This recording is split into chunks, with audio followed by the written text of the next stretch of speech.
Dewa Medis Terkuat. Bab 231 Larut Malam di Keluarga Liu. Saat menyebut Yun Xuan, mata Xiao Chen sedikit melembut.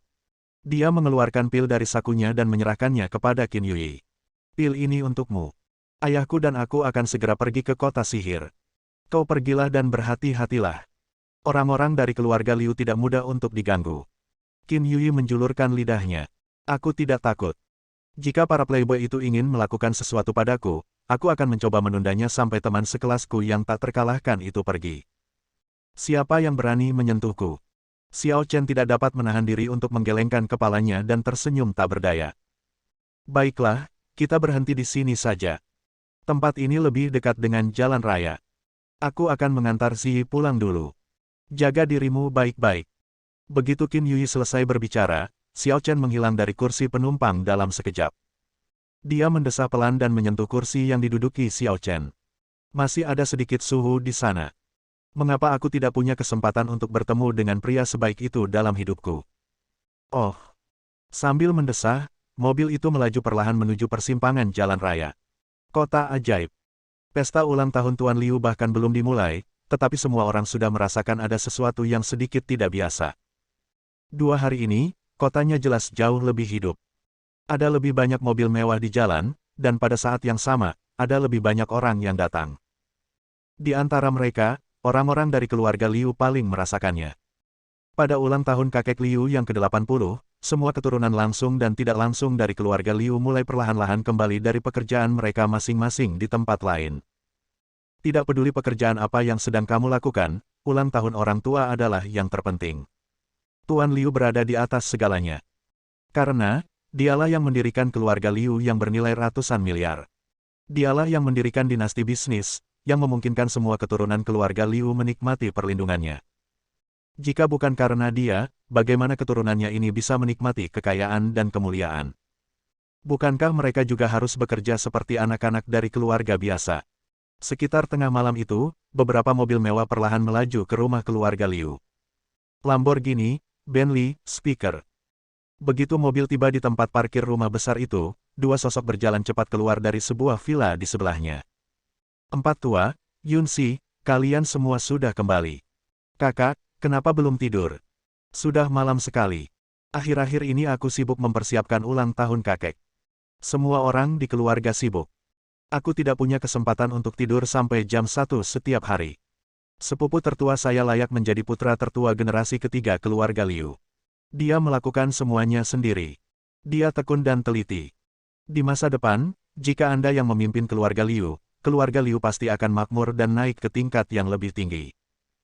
Liu Wushuang merasa lega dengan sanjungan beberapa orang, tetapi dia berpura-pura marah dan berkata, "Hei, bagaimana kamu bisa berbicara seperti itu? Kakek baru berusia 80 tahun, dan dia bisa berumur panjang. Tidak akan menjadi masalah baginya untuk memimpin keluarga Liu kita selama 20 tahun lagi. Saat itu, saya akan menjadi orang tua, dan saya hanya bisa membantu generasi muda." Itu tidak mungkin, sepupu. Jika saat itu benar-benar tiba, usiamu baru 50-an, di masa keemasanmu. Kau pasti akan menjadi pewaris keluarga Liu. Aku khawatir saat itu, sepupuku akan menduduki jabatan tinggi dan akan memandang rendah kita, sepupu. Liu Wushuang tertawa dan memarahi. Xiao Xi, kenapa kamu lebih banyak mengeluh daripada wanita yang suka mengeluh? Jangan khawatir, jika aku benar-benar memiliki kesempatan untuk memimpin keluarga Liu, aku pasti akan memberimu wilayah di masa depan dan membiarkanmu menjadi presiden. Mata Xiao Xi berbinar, dan dia segera berteriak kepada sepupu lainnya. Kau dengar itu? Sepupuku yang mengatakannya padaku. Kalau dia berubah pikiran nanti, kau harus bersaksi untukku. Gadis bernama Yun Xi itu tidak dapat menahan diri untuk tidak memutar matanya. Lihatlah betapa sedikitnya prestasimu. Sepupumu adalah pewaris keluarga Liu, bagaimana mungkin dia mengingkari janjinya padamu? Kamu tidak malu, tetapi dia menganggapnya memalukan. Xiao Xi mengusap bagian belakang kepalanya, terkekeh, dan berkata, "Aku hanya bercanda dengan sepupuku." Liu Wushuang mengetuk kepalanya. "Dasar bocah nakal, berhenti bicara omong kosong. Ibu kalian semua adalah bibiku. Yun Xi bahkan putri pamanku. Selain keluarga Liu, kalian adalah kerabat terdekatku. Meskipun tulangnya patah, urat-uratnya masih terhubung. Di masa depan, aku akan membutuhkan dukungan kalian di belakangku. Ya, sepupu. Jangan khawatir, selama kamu memberi perintah, kami semua pasti akan memimpin dan membantumu menjadi kepala keluarga Liu. Baiklah. Jangan bahas ini lagi. Kamu sudah menempuh perjalanan jauh, dan pasti sangat lelah. Pergilah dan istirahatlah sekarang. Aku sudah menyiapkan villa untukmu di belakang, dan semua keperluan sehari-hari sudah siap. Pergilah dan istirahatlah sekarang, dan bangunlah pagi-pagi besok untuk mengunjungi kakekku. Ya, sepupu. Begitu kata-kata itu jatuh, pelayan di samping Liu Wushuang segera berbicara. Tuan, villa di belakang sudah dipesan oleh Tuan Muda. Liu Wushuang tidak bisa menahan diri untuk tidak mengerutkan kening. Bukankah Wusheng sudah kembali? Tuan Muda sudah kembali ke kota sihir pada sore hari. Bawahannya datang dan mengatakan bahwa Tuan Muda seharusnya sedang bermain di suatu tempat di kota sihir sekarang. Jadi dia belum kembali untuk sementara waktu. Namun, kita tidak dapat mengesampingkan kemungkinan bahwa dia akan kembali di tengah malam. Bajingan ini. Bagaimana mungkin aku punya saudara seperti dia? Dia kembali dan tidak mengunjungi kakek terlebih dahulu, tetapi malah kabur untuk bersenang-senang. Dia benar-benar membuatku malu. Liu Wushuang mengusap pelipisnya, sangat marah. Beberapa orang lain segera berbicara untuk membujuk. Jangan marah, sepupu. Adik sepupumu masih muda dan suka bermain-main. Biarkan saja dia. Liu Wushuang menghembuskan napas busuk karena jengkel. Lupakan saja. Wusheng masih muda, dan ibuku memanjakannya. Kakek juga memanjakannya. Jika kalian tidur di villa itu, dia mungkin akan membuat keributan. Lagi pula, dia adalah saudaraku dan sepupumu, kita tidak bisa menghajarnya sampai mati. Jangan khawatir, sepupu. Kami di sini hanya untuk mengunjungimu. Kami akan mencari hotel di luar dan menginap di sana selama beberapa hari. Bagaimana mungkin? Tidak. Kau kembali tengah malam dan datang mengunjungiku. Aku tidak bisa membiarkanmu pergi seperti ini. Jangan khawatir, ada begitu banyak villa di rumah keluarga Liuku. Tidakkah kau pikir ada cukup banyak villa untuk kalian tinggali? Konyol. Tunggu saja. Setelah berkata demikian, dia segera menoleh ke arah pembantu di sampingnya dan berkata, bukankah Liu Yunxuan punya villa lain? Minta dia mengosongkannya. Berikan pada kakak keempat dan yang lainnya. Begitu kata-kata ini keluar, hati semua orang bergetar. Dia segera berkata, kakak, ini tidak benar. Nona Liu adalah putri tertua dari keluarga Liu, dan kita hanyalah kerabatnya. Beraninya kita memintanya mengosongkan rumah untuk kita. Bab 232 Sifat manusia itu jahat. Huff. Bagaimana dia bisa dianggap sebagai keturunan langsung dari keluarga Liu? Jika dia tidak begitu tidak tahu malu, keluarga Liu kita tidak akan menjadi bahan tertawaan seluruh kota sihir. Kami, keluarga Liu, telah sangat sopan kepadanya dengan tidak mengusirnya dari rumah. Kau bisa tinggal di sini, aku akan segera mengusirnya. Tapi, kalau kita mengusirnya, dia akan tinggal di mana? Dia hanya jalang. Carikan saja kamar pembantu untuknya tidur. Ah Fei, pergilah dan bawa beberapa sepupu ke sini.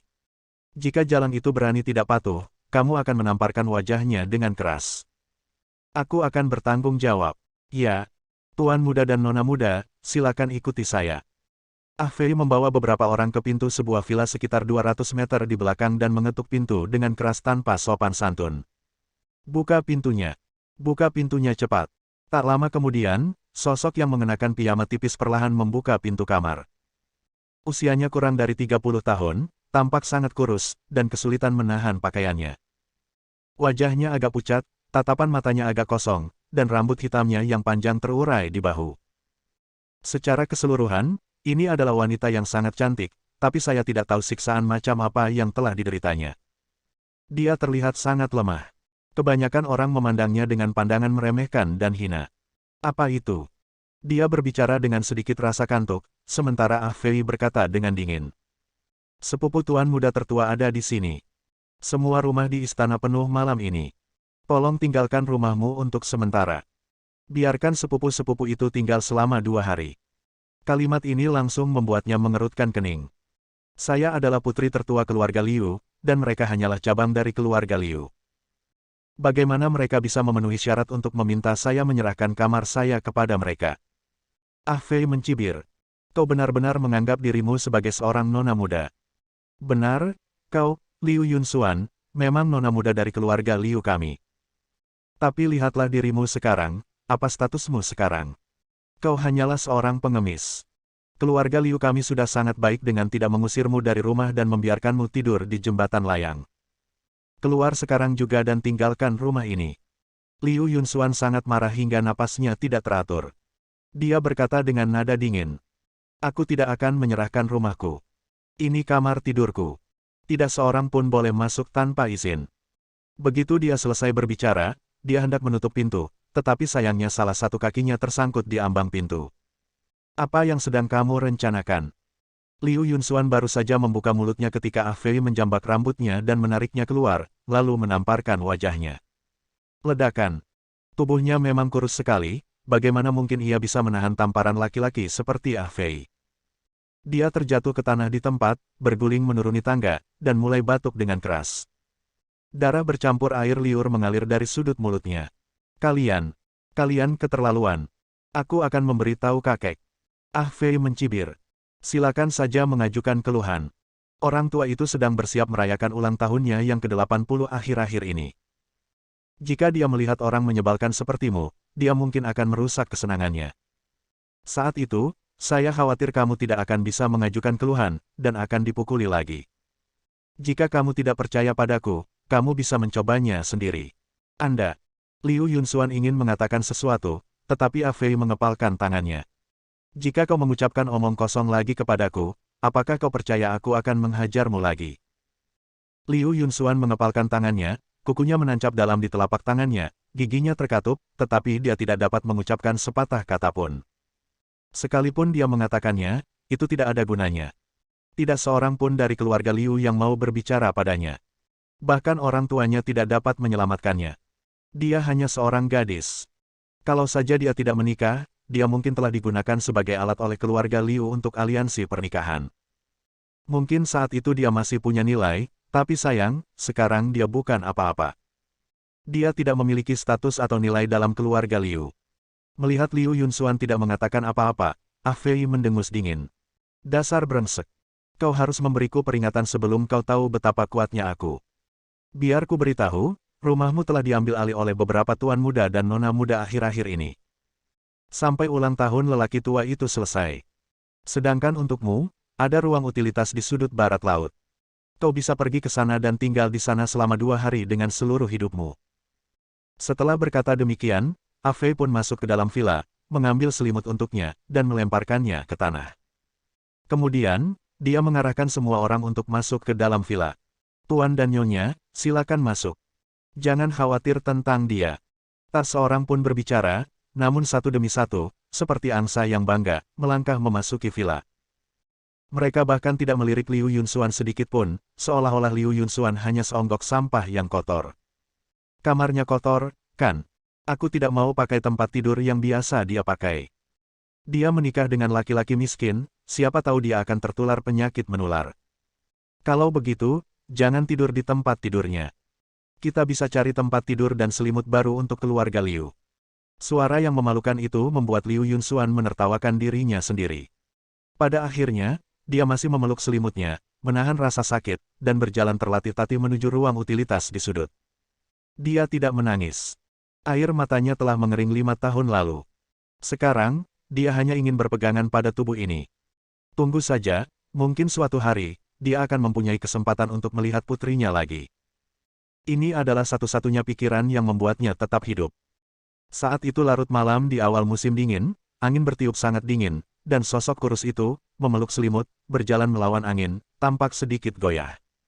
Di langit, sebuah bayangan hitam mendesah santai dan mengucapkan sepatah kata pelan. Tentu. Dengan teriakan ringan, angin berangsur-angsur menghilang, dan suhu tidak terasa begitu dingin lagi. Secercah keraguan tak dapat dipungkiri terungkap di mata Liu Yunxuan. Waktu berlalu dengan cepat, dan segera tiba hari berikutnya. Cuaca di hari kedua sangat bagus dan cerah, dan sekelompok tamu baru juga datang ke rumah keluarga Liu. Setelah turun dari bus, wajah-wajah itu membuat orang-orang merasa familiar. Chen Hong, Liu Dahua, Wang Fei, Qin Yuyi, wow, ada banyak sekali selebriti di sini. Dan mereka semua adalah superstar. Itu tidak benar. Lagi pula, ini ulang tahun ke-80 orang tua itu, jadi harus ada perayaan besar. Apakah menurutmu itu sama seperti di kota asalmu, di mana orang hanya membeli suona dan memainkannya? Wah, sungguh patut dibanggakan. Kudengar kekayaan keluarga Liu tahun ini adalah yang tertinggi selama bertahun-tahun, mencapai 120 miliar. Itu tidak benar. Memanfaatkan hari ulang tahun orang tua itu, keluarga Liu kita juga bisa memamerkan kekuatan kita. Biarkan semua orang di kota iblis ini melihat betapa hebatnya keluarga Liu kita. Bersambung.